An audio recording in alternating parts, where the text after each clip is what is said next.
제가 한때 군 입대를 앞두고 고향에서 축산업을 꿈꾸며 농사일을 하던 때가 있었습니다. 당시에 동네에서 서로 간에 일이 바쁜 시기에 품삯을 받고 일을 해주곤 하였는데 하루 품삯이 그때는 5,000원 하였을 때였습니다.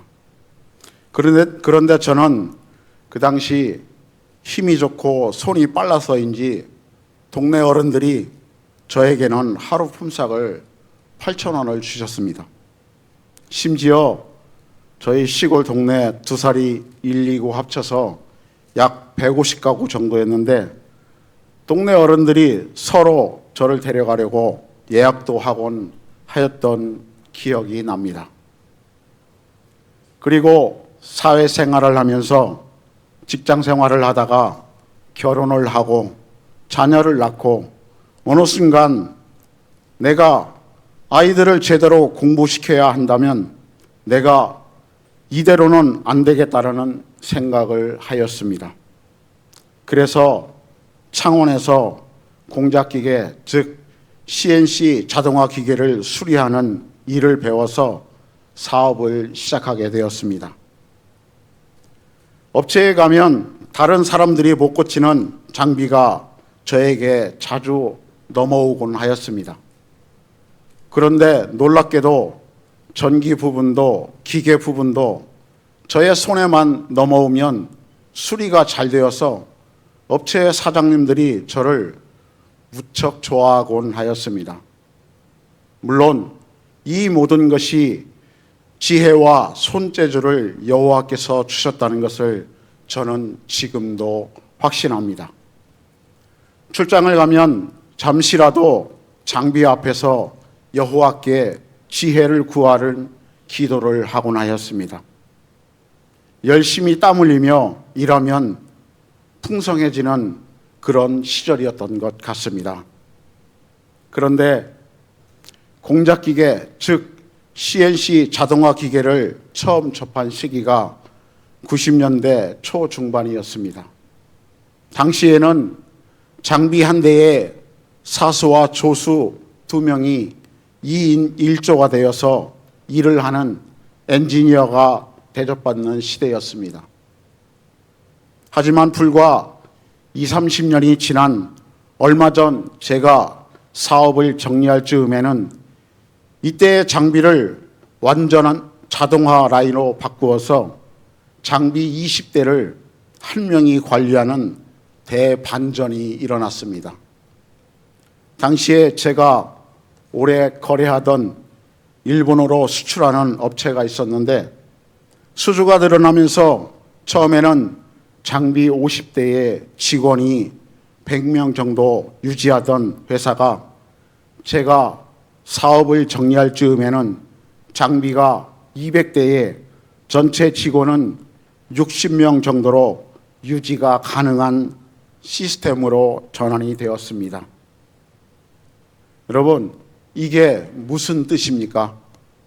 이제는 땀 흘려서 일하는 사람이 대우받는 세상이 아니라는 것입니다. 가슴 아픈 현실이지만 사실인 것입니다. 그래서 저는 아이들이 대학 가기 전 고등학교 때부터 하는 말이 있었습니다. 미래에는 몸이 땀을 흘리면 일하는 사람이 죽을 먹어야 하는데 머리로 땀을 흘리는 사람은 고기를 마음껏 먹을 수 있는 세상이 온다라고 저는 아이들에게 가르쳤습니다. 물론 진리는 아닙니다. 참으로 세상은 급변하고 있는 것이 또한 현실입니다. 세상이 너무 변화가 빨라서 그 속에 속해 있는 사람도 조금만 방심하면 뒤로 처지는 것이 지금 시대의 현실입니다. 사랑하는 성도 여러분, 현재의 우리 대한민국은 어떠합니까? 우리나라는 동방예의지국이라고 말하던 우리나라 유교 사상은 부모를 공경하고 조상을 섬기는 것이 잘 이루어지고 가정이 질서와 훈계, 교훈으로 비교적 살기 좋은 나라가 우리나라였으며 마을 공동체가 잘 형성되어 이웃이나 동네 어른들이 존경받고 인사받는 그런 사회 구조를 수천 년을 유지해온 역사적 사실이 있는 우리나라였습니다. 그래서 기록에 의하면 슈바이처 박사는 노년에 살기에 좋은 나라가 바로 한국이다라는 말도 하였다라고 합니다. 하지만 가장 큰 단점은 세상을 향하여 진취적이지 못하였다는 것입니다. 조선시대에 중국이 견제한 인제 장영실을 생각하여 보십시오. 조선시대 이순신 장군과 철갑선을 생각하여 보십시오. 안타깝게도 당시의 시대를 앞서는 창의적 기술과 기계가 사대주의에 묻혀서 역사 속에 사라졌다는 것입니다. 그래서 이런 역사는 지나친 보수주의의 산물이라고 많은 학자들이 주장한다고 합니다. 그리고 유럽 교회도 또한 마찬가지입니다. 세상에 대하여 젊은이들에 대하여 답하여 주지 못했습니다. 젊은이들의 질문에 외면하고 가난하고 고달픈 삶들을 외면한 채 오래된 화석화된 말씀을 붙잡고 믿으라고만 강조했던 유럽의 1000년이 넘는 역사 속에서 말하고 있습니다. 특히나 종교의 교권을 잡은 교황들은 더욱더 자신들의 욕망과 사리사욕에만 몰입하는 그런 결과가 많은 사람들을 신앙에서 멀어지게 했던 것이 현재의 유럽의 현 주소입니다. 저들의 가장 큰 단점으로는 젊은이들이 다음 세대가 교회를 떠나는 이유가 되었다는 것입니다. 그러자 종교개혁자 루터, 칼빈, 쯔빙글리 등의 종교개혁이 세상의 대중들이 귀족제도와 노예제도라는 굴레에서 고통하는 소리에 답하는 희망을 주었다고 합니다. 그 중에서 루터가 비텐베르그 성당 앞에 붙인 반박문 95개 조항은 억압받은 대중들의 한을 풀어주는 역할을 하였습니다. 그래서 많은 사람들이 다시 교회로 몰려왔습니다. 하지만 안타깝게도 유럽의 중세 교회가 어떠했습니까? 세상은 문화, 문명, 과학이 발달해서 망원경이 발명되고 탐험이 이루어지고 과학이 발달하면서 많은 사람들이, 아니 대다수의 대중들이 사고하는 것이 변하고 있는데 유럽의 교회는 오래된 화석화된 말씀을 붙잡고 믿으라고만 강조했던 유럽에서 결국은 다음 세대가 사라지는 믿음을 잃어버린 세대가 되었다는 것입니다. 예를 들면 이러했다고 합니다. 각 나라 간의 이권을 가지고 전쟁을 하는데 한쪽에서는 망원경과 신무기로 전쟁을 승리로 이끌어가는데 교회는 전쟁에 패배한 원인을 기도 부족으로 단정하고 당신들이 지은 죄가 있어서라고 주장했다고 합니다. 참 가슴 아픈 현실이었던 것 같습니다.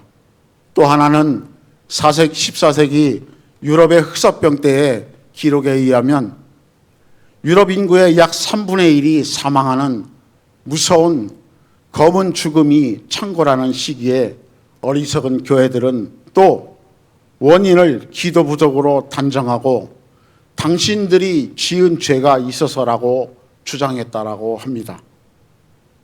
하지만 당시에는 믿음으로 교회의 주장을 대부분의 사람들이 또한 따르고 순종했다고 합니다. 그러나 역사의 평가는 최소 100년에서 150년이 흐른 뒤에 하여지는 평가가 바르게 되어진다고 합니다. 여기에서 우리의 교회사도 또한 동일합니다. 당시에 수많은 유럽 사람들이 믿고 따르는 믿음의 길이라고 주장했던 일들에 대하여 현대의 사람들은 쓰디쓴 웃음을 지을 뿐이라고 합니다. 과연 그러면 우리가 섬기는 하나님은 어떤 분이신가요? 하나님은 과연 어떤 분이실까요? 혼돈의 세상을 인류가 살 수 있도록 질서 있게 세우신 분, 그럼에도 출애굽의 역사를 보면 백성의 고통과 호소에 절대 외면하지 않으시는 하나님을 성경을 통해서 볼 수 있습니다. 이스라엘이 애굽의 노예로 울부짖을 때도 하나님은 출애굽을 하여 주시고, 일용할 양식을 구할 때 광야에서 만나를 내려주시고, 더 새로운 맛있는 것을 원할 때 또한 메추라기를 내려주시고, 심지어 백성들이 꿈도 꾸지 못한 가나안 땅을 선물로 주시고, 이스라엘 백성이 하나님으로 만족하지 못해 이 땅에 왕을 원하자 왕도 주시고, 즉 창조자이신 거룩함을 내려놓으시고 피조물인 사람과 소통하시는 만군의 여호와 하나님을 보십시오. 하지만 우리 교회의 현실은 믿음으로 따라오라고만 외치는 것이 또한 우리의 현실일 때도 있습니다. 사랑하는 성도 여러분, 창조주이신 하나님이 피조물인 우리 인간과 소통을 하십니다. 그렇다면 당연히 우리는 구세대와 신세대가 소통을 해야 하는 것이 당연합니다.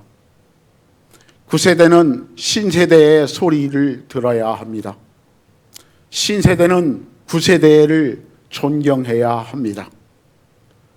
창조주 하나님이 수천 년, 아니 그 이상을 인류와 함께 소통하며 지내오셨습니다. 우리 사람도 그렇게 하여야 하며, 더욱더 하나님의 백성 공동체인 우리 교회는 더욱더 소통해야 할 책임과 의무가 있음을 알고 꼭 기억하시기 바랍니다. 하지만 아직도 우리에게는 유교적 사상이 깊이 뿌리를 내리고 있기 때문에 쉽지 않은 것도 또한 현실입니다. 그러나 믿는 자의 삶은 마치 바퀴 두 개가 달린 수레바퀴와 같습니다. 하늘을 나는 독수리의 두 날개와 같습니다. 바퀴가 하나가 이상하면 수레바퀴는 정상적으로 달릴 수 없습니다. 독수리 날개 하나가 이상하면 독수리는 정상적으로 날 수가 없습니다. 그리스도인의 이 땅에서의 삶도 또한 이와 같습니다. 신앙인으로서의 삶이 건강해야 합니다. 세상 속에서의 삶도 또한 건강해야 합니다. 오늘 본문 말씀이 바로 창조주 하나님께서 저와 여러분 그리고 온 인류에게 바로 하시는 말씀입니다. 먼저 하나님이 이렇게 말씀하십니다. 하나님이 복을 주시며, 아멘. 우리는 창조주의 복을 받은 자라는 것을 감사와 감격으로 영광됨을 기억하시기 바랍니다. 그 다음으로 충만하라입니다. 충만하라에는 두 가지의 의미를 가지고 있습니다. 하나님이 우리에게 선물로 주신 자연을 보호하고 아끼며 사용하라는 것입니다. 또한 두 번째는 피조물을 숭배하지 말고 오직 하나님만을 섬기라는 것입니다. 그 다음 세 번째는 정복하라입니다. 여기에서 정복하다는 원어로 카바시, 즉 1차적 의미로는 발로 밟다인데 스가랴서 9장 15절에서는 이렇게 말씀합니다. 만군의 여호와께서 그들을 호위하시리니 그들이 원수를 삼키며 물맷돌을 밟을 것이며 그들이 피를 마시고 즐거이 부르기를 술 취한 것 같이 할 것인즉 피가 가득한 동이와도 같고 피 묻은 제단 모퉁이와도 같을 것이라. 아멘. 또한 스가랴서 9장 15절에서는 만군의 여호와께서는 여러분을 호위하시리라라고 말씀하십니다. 그리고 미가서 7장 19절에서는 이렇게 말씀합니다. 다시 우리를 불쌍히 여기셔서 우리의 죄악을 발로 밟으시고 우리의 모든 죄를 깊은 바다에 던지시리이다. 아멘. 사랑하는 성도 여러분, 이 세상에 여러 곳을 다니며 그곳을 자신의 발로 밟고 삶의 터전으로 삼는 것을 말씀합니다. 온 세상이 창조주 하나님의 것이며 우리는 그분의 복된 자이기 때문입니다. 본문으로 돌아가서 다스리라. 다스리다는 절대 주권을 행하는 것을 말합니다. 하나님의 형상대로 지음을 받은 인간은 만물의 영장으로서 다른 피조물을 다스릴 권한을 만물을 친히 만드신 하나님으로부터 친히 부여받은 존귀한 존재라는 것입니다. 즉 이뤄볼 때 땅으로 대표되는 이 지상의 모든 것에 대한 권한이 본질적으로는 창조주 하나님에게 있으나 이것이 인간에게 바로 저와 여러분에게 위임되었음을 알 수 있습니다. 그래서 창조주 하나님이 만물 중에서 유일하게 사람만이 하나님의 자기 형상, 곧 하나님의 형상대로 사람을 창조하시되 남자와 여자를 창조하시고 라고 성경은 말씀합니다. 여러분은 왜 대도시로 부산으로 자녀들을 보냅니까? 여러분은 왜 자녀들을 대도시 서울로 보냅니까? 여러분은 왜 부유한 나라 유럽으로 자녀들을 보냅니까? 여러분들은 왜 부유한 나라 미국으로 자녀들을 또한 보내십니까? 그것은 믿음 안에서 말씀의 역사가 이루어지는 것이 바로 믿는 자의 삶이며 말씀에 의지한 생육하고 번성함 때문입니다. 생육하고 번성하여 땅에 충만하라, 땅을 정복하라 라는 말씀의 의미를 붙잡고 소통하는 이 가정의 달 5월이 되시길 주님의 이름으로 축복합니다. 어린이날에 어버이를 소중히 여김이 하나님을 섬기듯 하며 어버이날 어버이를 존경하기를 여호와를 사랑하듯 하는 우리 하청의 귀한 가족과 교회 공동체가 되시길 또한 바랍니다. 근현대사에 1886년에서 1968년까지 생존한 현대 신학자로 가장 손꼽는 칼 바르트라는 사람이 아주 귀한 말을 했습니다. 한 손에는 신문을, 한 손에는 성경을, 세상에 대하여 신앙에 대하여 잘 균형을 이루라는 것입니다. 충만하고 번성하고 다스리기 위해서는 삶의 균형을 잘 이루는 것이 중요하다고 하였습니다. 사랑하는 성도 여러분, 또한 우리 선조들은 1년치게 벼농사를 짓는 데는 1년을 계획하고 10년치게 나무를 심을 때는 10년을 계획하고 100년치게 자녀를 양육할 때는 100년을 계획하라고 했습니다. 60년을 살기 힘든 그 시대에 우리 조상들이 왜 이렇게 말씀을 했을까요? 이 모든 것은 자녀를 양육하는 것이 그만큼 중요하다는 것입니다. 자녀를 믿음의 세대로 키우는 것이 그만큼 중요하다는 것입니다. 이 모든 것의 출발점은 바로 소통과 기도입니다. 오늘 본문 말씀 창세기 1장 28절을 다 같이 봉독하고 마치도록 하겠습니다. 창세기 1장 28절을 다 같이 한번 천천히 봉독하여 보겠습니다.